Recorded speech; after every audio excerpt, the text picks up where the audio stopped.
Bonjour à tous, Ronan et Midi, XL Consultant. Je vais vous parler aujourd'hui dans cette webconf de la maturité Lean. L'idée de cette webconférence, c'est de parler de l'état d'esprit associé à cette maturité Lean et de l'approche qu'il va falloir avoir pour réussir à atteindre et à maintenir et à prolonger cette maturité Lean.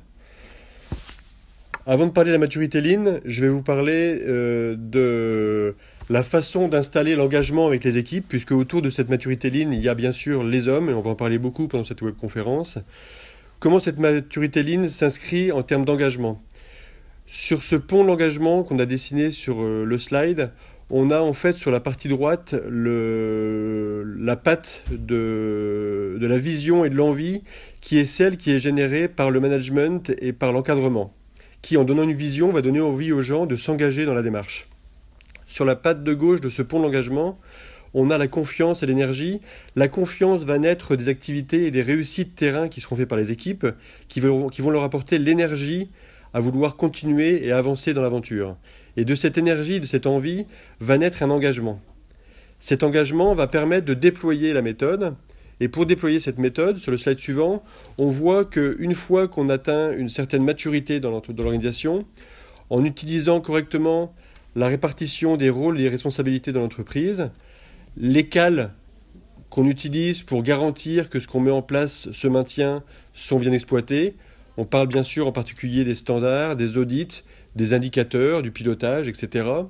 Et puis on exploite l'optimisation avec les trois thèmes récurrents du Lean qui sont l'intelligence collective, la remise en cause et le juste nécessaire.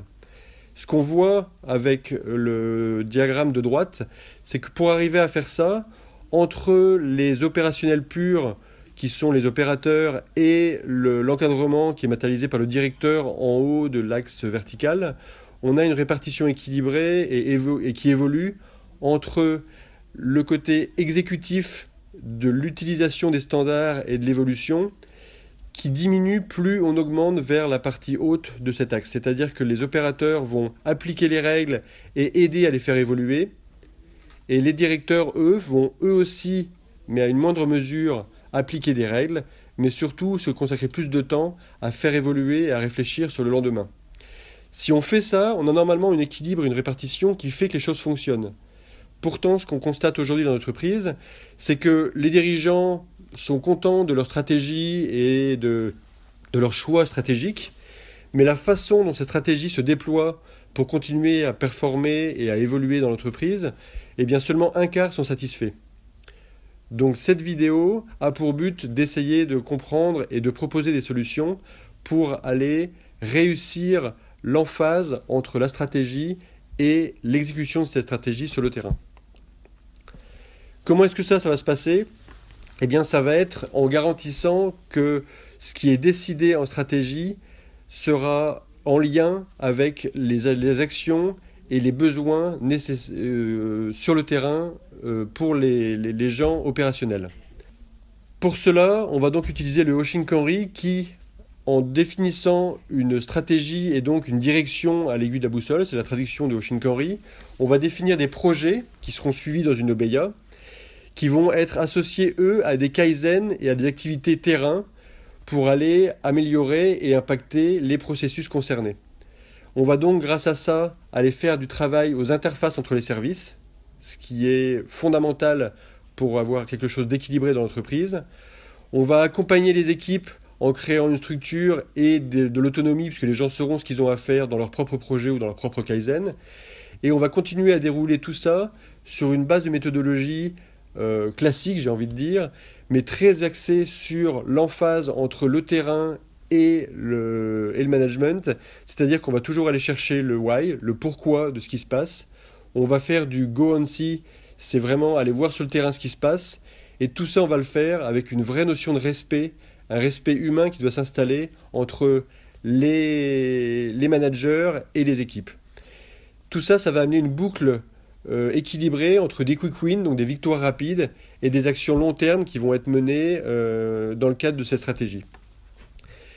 Expliqué autrement, dans le cadre d'une pyramide, sur le slide suivant, on comprend qu'en fait, la direction va définir des axes stratégiques. Donc ces axes stratégiques vont permettre de comprendre et de partager tous ensemble où on doit aller cette année, où on doit aller dans les années à venir, et quelles sont les priorités retenues par le management.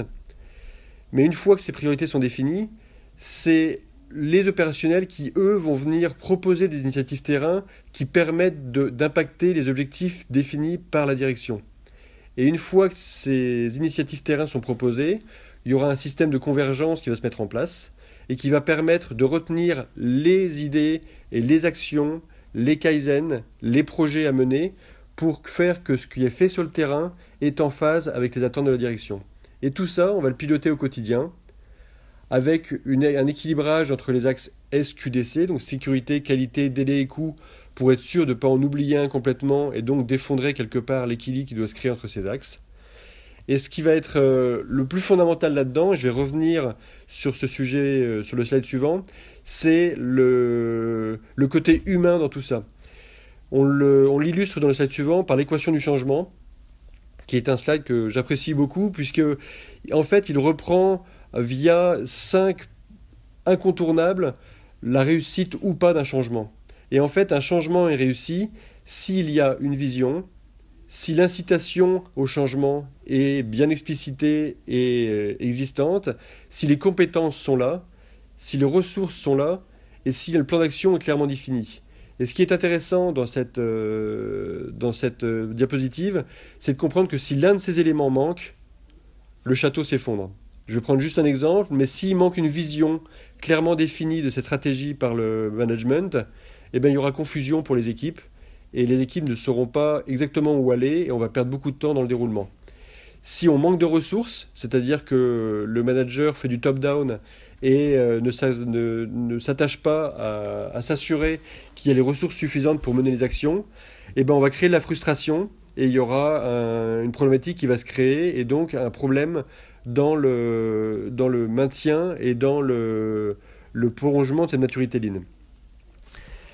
Une fois qu'on a cette équation du changement qui est garantie, sur laquelle il est intéressant de revenir plusieurs fois dans l'année, voire dans sa vie, pour s'assurer que dans ce qu'on déploie, on n'est pas en train d'oublier un pan de cette équation, on peut finir sur ce dernier slide qui va être peut-être le plus long à développer, mais qui va synthétiser tout ce qu'on a à faire pour atteindre cette maturité lean.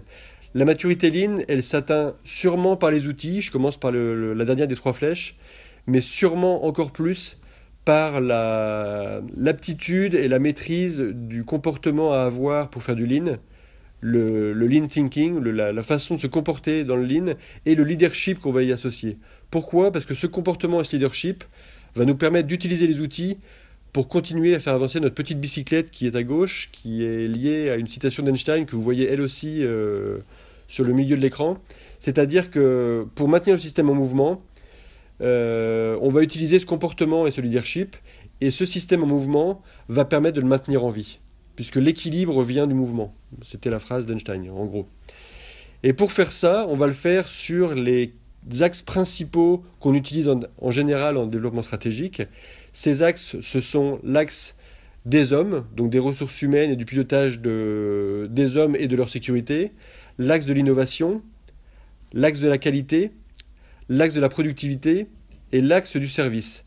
À chacun de ces axes, on va associer des objectifs et des projets pour atteindre ces objectifs ou faire bouger nos performances.